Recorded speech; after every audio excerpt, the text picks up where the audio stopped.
আমার second solo drive Kolkata থেকে silk route 3 night 4 day. Silk route drive করার জন্য সিকিম গভর্নমেন্টের একটা পারমিট লাগে।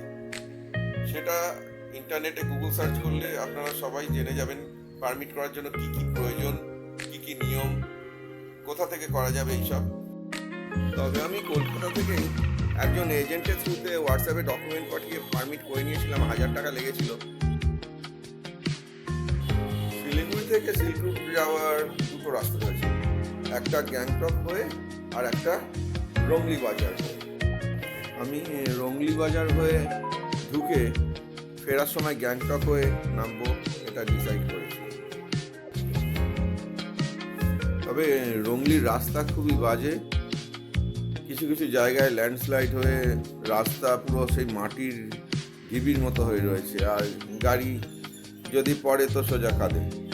তাই খুব রিস্কি রাস্তা রংলি। তার থেকে গ্যাংটকের রাস্তা দিয়ে গিয়ে গ্যাংটক হয়ে ফেরাটাই ভালো, ওখানকার রাস্তা অনেক অনেক বেটার। প্রথম দিন পদ্মচেনে থাকবো ডিসাইড করেছিলাম, আর তারপরে জুলুক থাকবো না নাথাং ভ্যালি থাকবো সেটা পরে ডিসাইড করবো ঠিক করেছিলাম। তো অন দ্য ওয়ে যেতে গিয়ে এই সুন্দর এই ফলসটা পেয়েছিলাম, নামটা ঠিক খেয়াল নেই, কিন্তু জায়গাটা খুব ভালো, পরিবেশটা ভালো, অনেক ক্যাফেটেরিয়া ছিল, কফি টফি খাওয়ার ব্যবস্থা ছিল, ফলসটা খুব সুন্দর। আর এই হঠাৎ করে এই কাঞ্চনজঙ্ঘা চূড়া একটুখানি উঁকি মারলো দেখতে পেলাম, মানে এটা জানতাম না যে এখানে দেখা যাবে, লোক জিজ্ঞেস করলাম হ্যাঁ কাঞ্চনজঙ্ঘা, তো এটাও বেশ সারপ্রাইজিং লাগলো আর কি। আর এই পদমচেনের হোমস্টে থেকে ভিউ, তবে পদমচেনের ভিউটা একটু 3 ডাইমেনশনাল নয়, একটু 2 ডাইমেনশনাল ভিউ, শুধু ফ্রন্ট তা দেখা যায়, 360 ডিগ্রি ভিউয়ের কোনো স্কোপ নেই এখানে। আর পদমচেন আমার খুব একটা ভালো লাগেনি। আর এই হলো জুলুকের বার্ডস আই ভিউ পয়েন্ট, খুব সুন্দর ভিউ এখানে। এই আমার গাড়ি রাখা রয়েছে ওয়াগনার।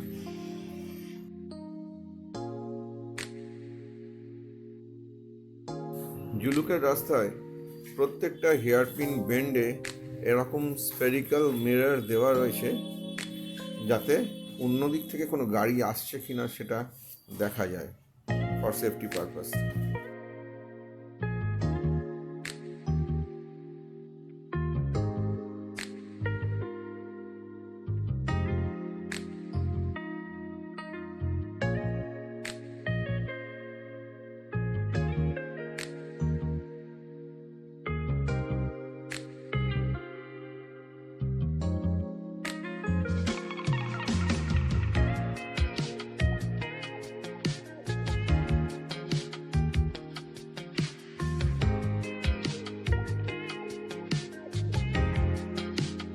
আর এটা হলো জুলুকের জিগজ্যাগ রোড ভিউ পয়েন্ট।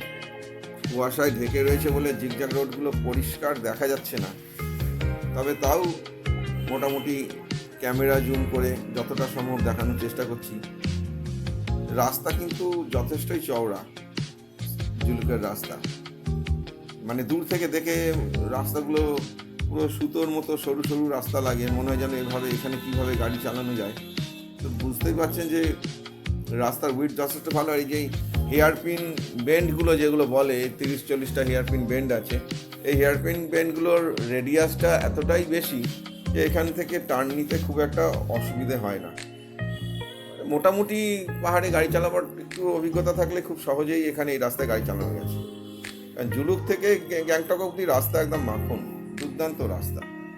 দেখুন এই মোটামুটি বড় গাড়িগুলোও দুদিক থেকে দুটো গাড়ি আরামসে পার করে যেতে পারে।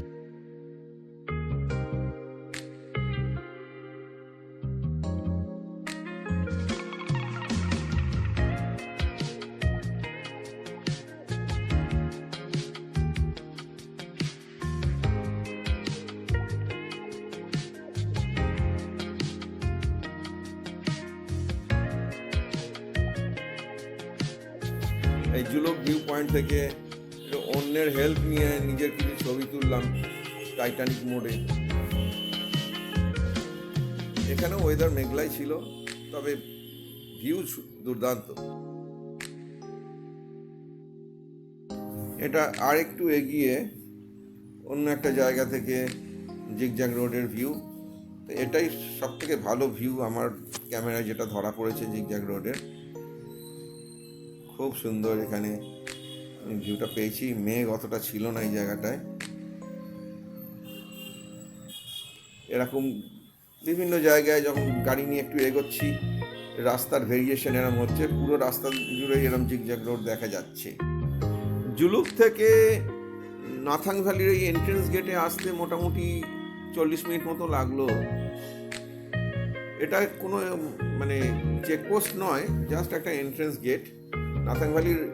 এটা হচ্ছে নাথাং ভ্যালির ভিতরের রাস্তা, এই 2-3 কিলোমিটার মতন রাস্তা, ন্যারো, কিছুটা পিচ কিছুটা ভাঙা। ডান দিকে স্ল্যান্টেড পাহাড়, বাঁ দিকেও স্ল্যান্টেড পাহাড়, মানে সেই গভীর খাদ সেরকম নয়, পুরোটাই একটা স্ল্যান্ট টাইপের।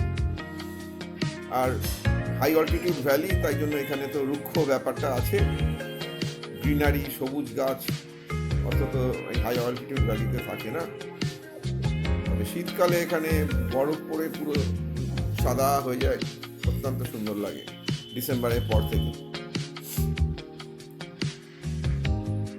এমনি অনেকটা ওয়াইড জায়গা নিয়ে ভ্যালিটা রয়েছে, হেঁটে হেঁটে চাইলে এক্সপ্লোর করা যায় এই ভ্যালি। নাথাং ভ্যালি থেকে 2 কিলোমিটার মতো জুলুকের দিকে গেলে এই সানরাইজ ভিউ পয়েন্ট পাওয়া যায়। এটাই নাথাং ভ্যালি ভিউ পয়েন্ট বলা চলে, এক্স্যাক্টলি নাথাং ভ্যালিতে নয় এটা। তো ওয়েদার যথারীতি অত ভালো ছিল না বলে সানরাইজ এরকমই দেখলাম, কাঞ্চনজঙ্ঘার কোনো খোঁজ আমি পেলাম না। নাথাং ভ্যালিতে এই এরমভাবে লেখা ছিল নাথাং ভ্যালি, ওই আই লাভ নাথাং ভ্যালি নয়, প্লেন নাথাং ভ্যালি লেখা সিম্বলিক্যালি।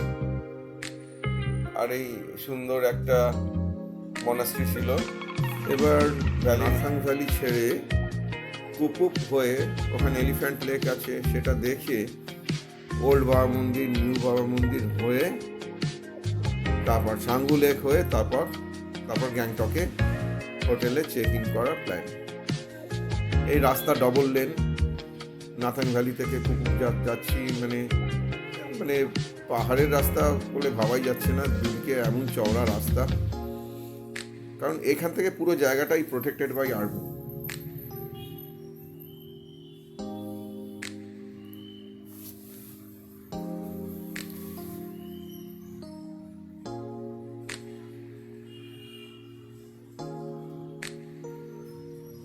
সুন্দর রাস্তা, এই রাস্তায় মানে অনেকটা লাদাখের মতো একটা ফিলিংস হয় এখানে গাড়ি চালালে। দুদিকে প্রশস্ত পাহাড়, মাঝে চওড়া রাস্তা, সুন্দর। এই পৌঁছলাম এবার এলিফ্যান্ট লেক কুপুপ। একটা ছোট্ট করে সেলফি তুলে নিয়েছিলাম। এই এলিফ্যান্ট লেক,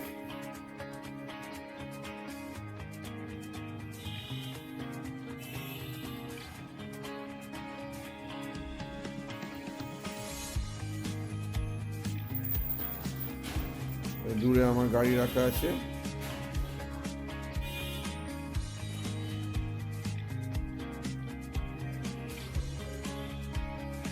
13,000-এর ওপর এখানে অল্টিটিউড।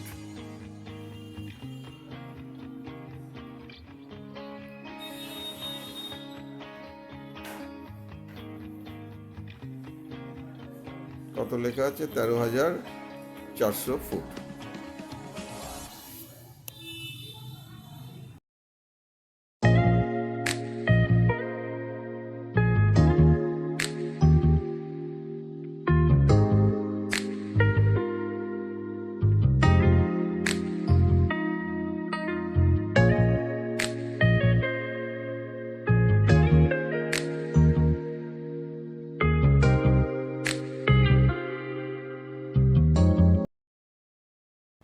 কুপুপ থেকে ওল্ড বাবা মন্দির যেতে গিয়ে এই শিব মূর্তিটা পড়েছে। সামান্য বৃষ্টি হচ্ছিল, পাশে এই ফলসটাও খুব সুন্দর, ওয়েদারটাও বেশ ভালো।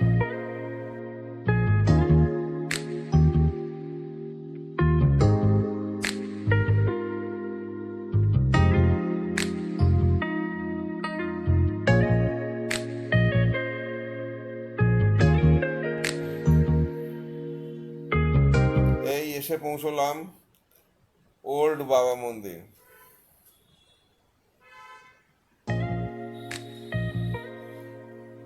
স্নোফলস শুরু হয়েছে, সবার খুব আনন্দ তাই।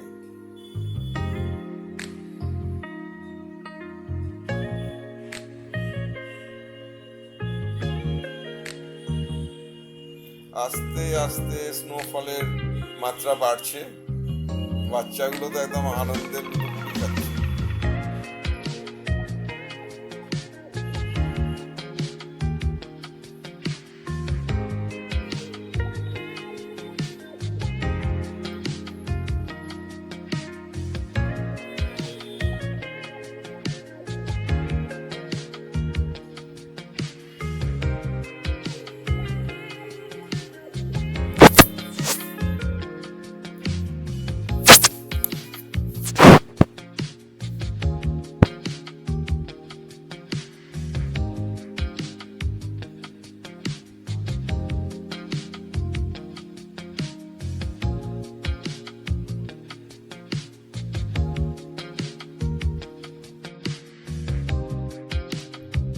এবার এসে পৌঁছলাম ছাঙ্গু লেক। মানে পুরোপুরি পৌঁছায়নি, এটা হচ্ছে ছাঙ্গু লেকের একটা এরিয়াল ভিউ পয়েন্ট। ওপর থেকে খুব ভালো দেখা যায় এই পজিশনটা থেকে।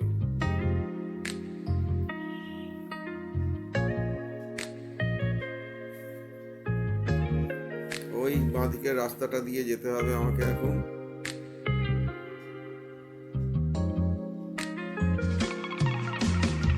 এই ছাঙ্গু লেকে আমি এর আগেও তো অনেকবার এসেছি, লাস্ট সেই 2003 সালে এসেছিলাম আমার হানিমুনে। তো তখন এসব রাস্তা একদম কাঁচা রাস্তা ছিল, এরকম বাঁধানো রাস্তা ছিল না লেকের ধারে। ইয়াকে চেপেছিলাম কিন্তু রাস্তা একদম কাঁচা ছিল। এখন অনেক বিউটিফিকেশন, আপগ্রেডেশন হয়েছে, তবে ন্যাচারাল ব্যাপারটা আরো বেশি ছিল আগে। আর এখন তো সব জায়গাতেই আই লাভ এটা, আই লাভ সেটা লেখা থাকবেই। এখানেও লেখা আছে আই লাভ ছাঙ্গু লেক, নাকি আই লাভ ছাঙ্গু। আর এই হলো আমার গ্যাংটকের গান্ধী মার্কেট এরিয়া, আমার শেষ ডেস্টিনেশন। এখানে জাস্ট নাইট স্টে করার জন্য থাকা। গ্যাংটকে আমি কিছু সাইট সিন কিছু করিনি, এখানে শুধু ইভিনিংটা ভালো করে কাটিয়ে তারপর নর্মাল রুট ধরে কলকাতায়